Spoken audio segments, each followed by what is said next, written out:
in the UK, over recent years, we've been used to seeing a bit of a revolving door, really, of different prime ministers, but they were Tory prime ministers.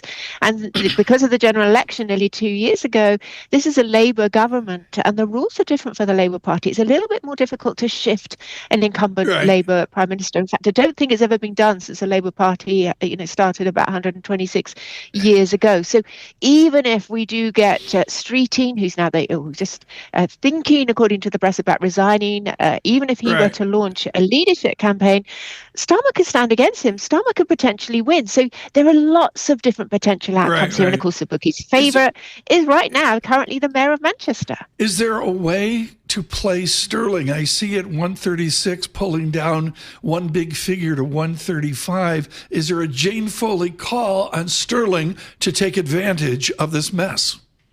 Well, you know what? I wouldn't be necessarily looking at cable because, of course, some of that move on cable is because of the US CPI data was firmer than expected. That the dollar is performing well today. So I think it's a little bit tidier if you just want to play UK politics to take out the dollar and maybe look at it against the euro. Maybe you look at it against something like the Norwegian kroner, which I think is standing to do really quite well, has been doing quite well, can be doing even more, I think, on the upside for the Norwegian kroner. So I think take out the dollar because of the potential safe haven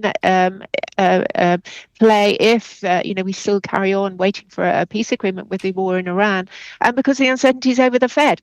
But I think sterling is going to remain vulnerable because it's quite possible that these uncertainties, they could even drag on for quite a while.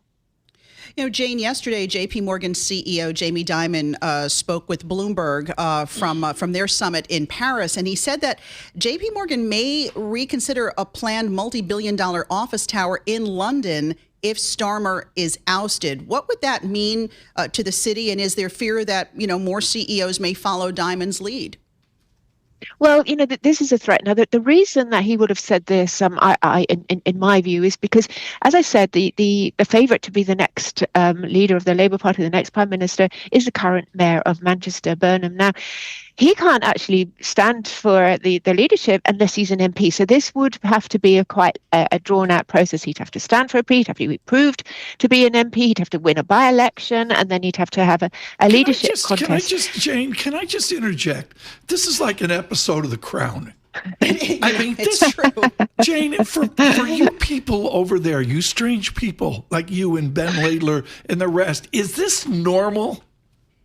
Well, it's become normal for us. I mean, we've seen a lot of prime ministers, as I was saying. But, the problem here from the market's perspective, from, the corporate perspective, is that the mayor of Manchester, Burnham, is from the soft left of the party. So it would be a shift to the left. And that's what's worrying the gilts market.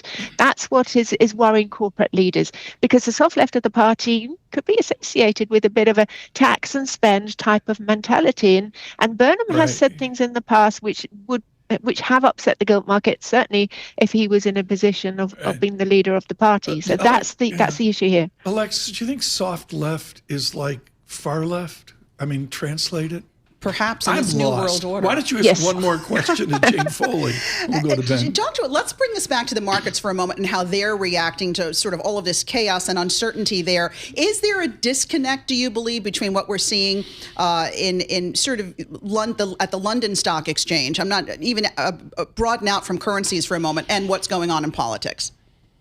I think what we see, that the impact that we see from the UK politics specifically, is the long end of the gilt market for the reasons I've just mentioned. The concerns about fiscal policy. The UK already has a large debt. It could be that the Treasury, which is of course our Chancellor, we could see changes there, and that could be again a move to the left of the party, somebody who isn't looking at the fiscal rules in the way that Chancellor Reeves has been doing. And so that's why the impact here is really about the long end of the gilts market. That's where we're seeing the impact.